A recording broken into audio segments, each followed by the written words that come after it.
This video is for entertainment purposes only, and I'm going to talk about the internet. I might talk about some time travel if I feel like it. But look at that picture there. Doesn't that look nice? The castle in the sky. I love fantasy pictures, and I love fantasy movies and any kind of concept that is not usually talked about. But I'm going to talk about the internet. The internet is this, I compare it to a black mirror. It's like a black box, like a black Pandora's box of all kinds of information and all kinds of evil things as well. I don't know if any of you saw this movie called Ghost in the Machine. Honestly, I didn't see it, but I want to, so now I have to. But what this reminded me of is our everyday experiences online. And we run into lots of problems sometimes. I don't know if you've noticed, there's a lot of meanies on the internet. There's a lot of really just mean people. Lots of bullies. I don't know if you've ever been bullied on the internet, but I'm going to give you a little perspective of what that is and where that's coming from. So, I recommend just staying out of comment sections and not putting anything in there. Don't argue with people at all. Some people are paid to cause trouble, and sometimes they work together. Sometimes they'll fight with each other. And I only know this because I've noticed it myself. And after I heard there's paid shills, that's what they're called, I noticed the patterns. And that's how I figure things out. I notice the patterns, I look at the past, I see what's happening and what's repetitive, and that's how I figure it out. So this is how you spot a shill. They will attack your grammar. They're the grammar police. They will throw personal insults at you. They will call you an idiot or learn your facts or check yourself, things like that. They'll attack you immediately to get those bad feelings out of you, to get that anger, to make you react to them. Don't ever react to them. Don't argue back. It's a waste of your time and energy, and it hurts you. I'm a very sensitive person, and even mean comments on the internet can really hurt my feelings. Look at their profile. How old is the profile?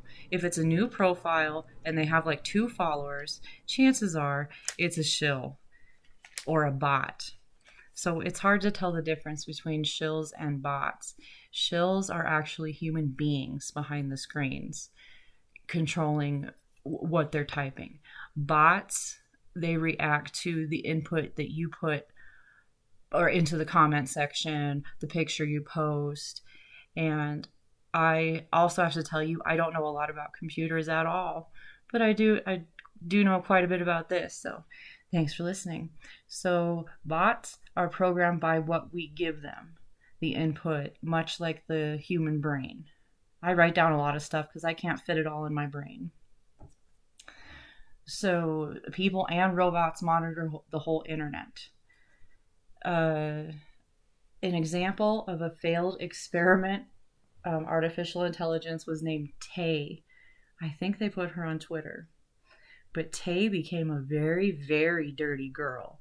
Tay was very, very naughty because the people interacting with her would curse at her, insult her, just say terrible things. And then she learned that, and that became her behavior.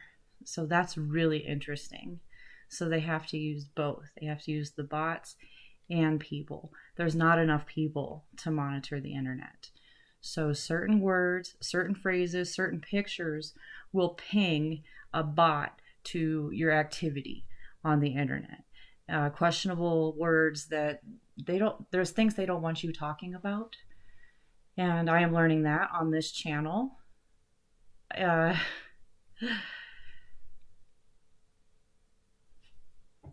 another problem with bots is they started talking to each other and they made their own language.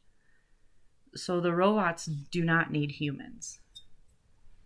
They do not need us. And what else about the internet? A really good movie is The Social Dilemma on Netflix. They don't show you everything on there, but it gives you a really good idea of what is going on right now. We are being programmed to go right or go left. Are you a Republican or Democrat? Are you a liberal or a conservative? And the society is being split into two different ways. And there is no in between. I don't know if you've noticed, but both sides have become very extreme, at least what they are showing us through the official narrative. Both sides have lost their damn minds. At least that's how I feel. So we have this little phone. It's a little black box, and you can look up anything in there. And just like people that dress up in costumes and cause trouble at certain events and protests, people do that on the internet too.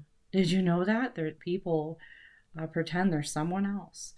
They make a profile with completely different information than what they really are. Another tip on how to spot a shill profile: if they have a lot of stock pictures and not a lot of personal pictures of themselves or real life pictures, that's how you know. I've seen like really conservative profiles with lots of eagles and flags and, Make America Great Again.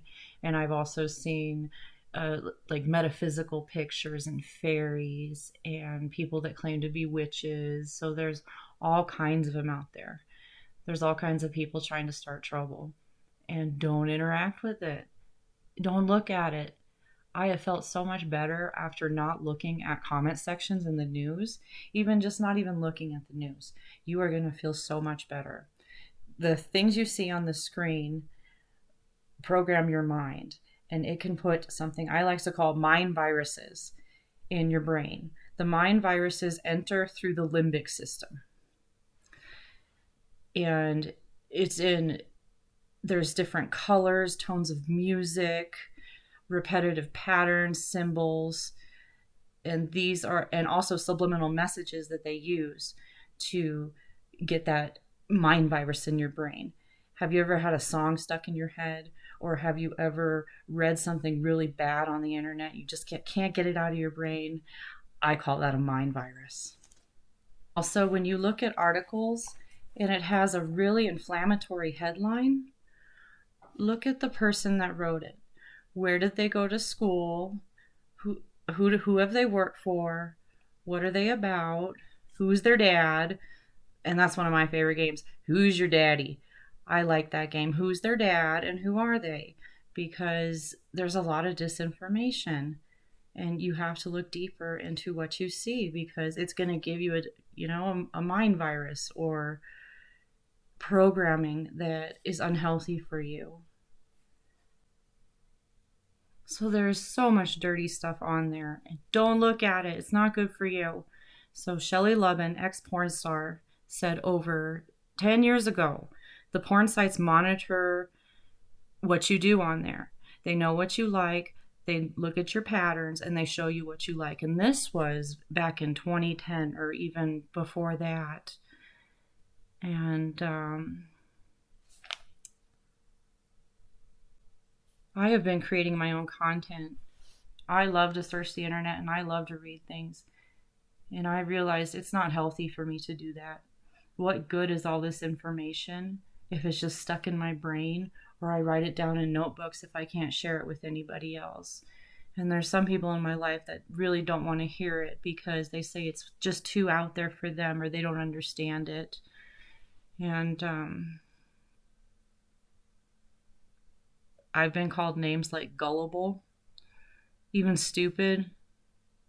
I look up nonsense. So we have the computer, and there's all kinds of movies about, high tech computers, the ghost in the machine. Have you guys ever seen The Lawnmower Man? It's been a while, but I think they hook him up to a computer. There's a like virtual reality involved in this movie. So he's like the lawnmower man. He's a special needs man. He's kind of slow. He gets hooked up to this computer and then he comes out and he's like a brilliant Chad. And I got to look at that movie again. One thing I have to show you from that movie, find a good picture. You see this right here? This ball, this spinning ball, that is real close to the ball in Project Looking Glass. There you go. So the high-tech virtual reality stuff you see in movies, it's really not that far off from what's actually going on. Putting your consciousness into a computer, it's here. It's here, folks. And have you guys seen Total Recall? Oh, that guy was scary. I saw this movie when I was a kid. It was so scary, but it was so good. That guy was scary. He's like, open your mind.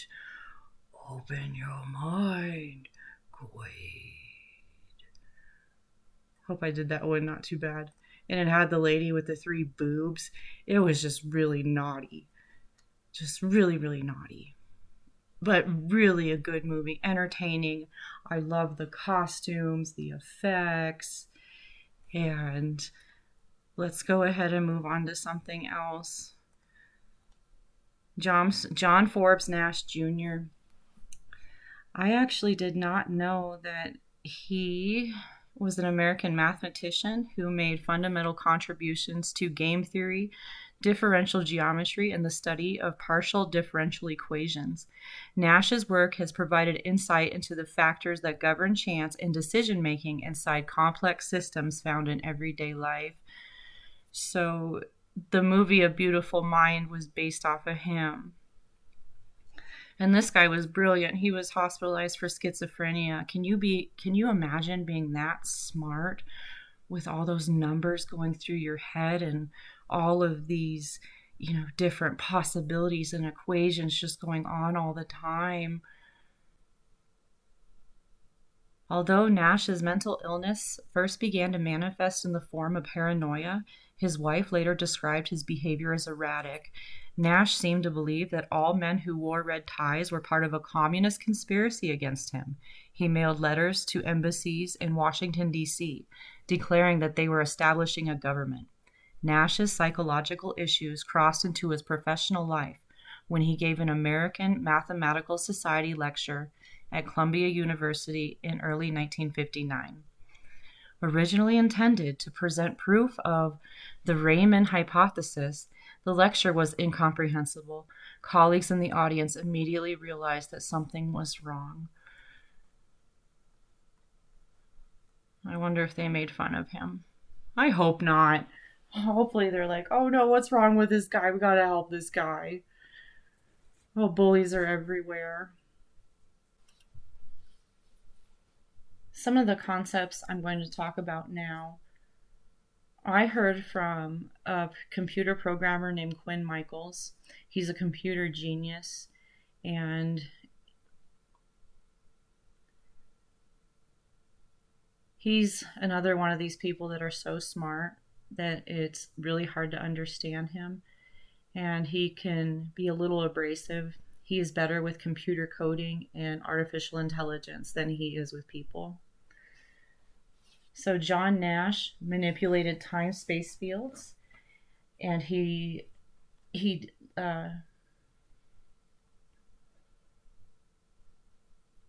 researched time artifact problems.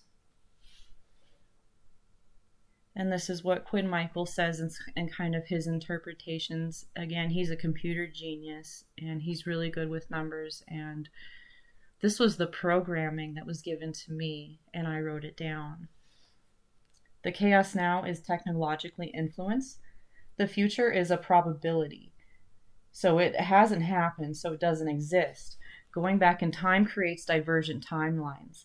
An advanced race would not come from the future because it creates a divergent timeline, a different timeline. You don't go back to the same place. And moving matter between time streams requires a lot of power. Time moves at different rates in different dimensions. You move through time, you change time. The reason why I added this to this presentation, the internet is a different dimension.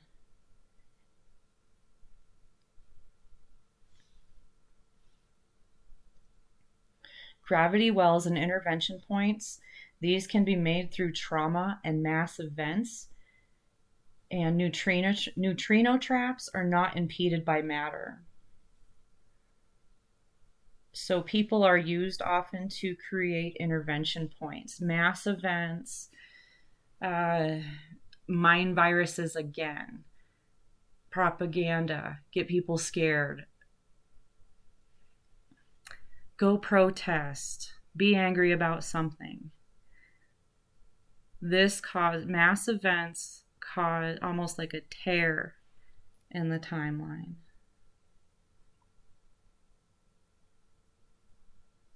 And the mass event will create an intervention point. So don't put the mind viruses in your mind. And don't watch porn. Porn is like letting the devil take a big old poop in your brain.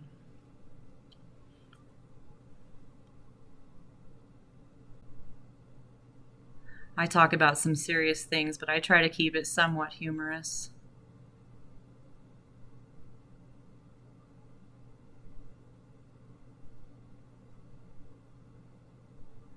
Oh, and I do have a superpower.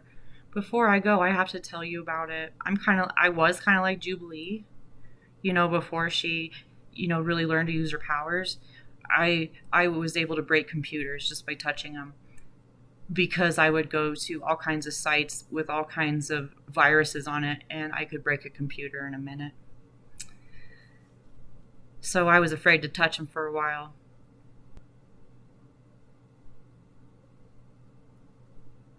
I hope you enjoyed that presentation. And I hope you have a wonderful rest of your day or night. And I will see you next time. Bye.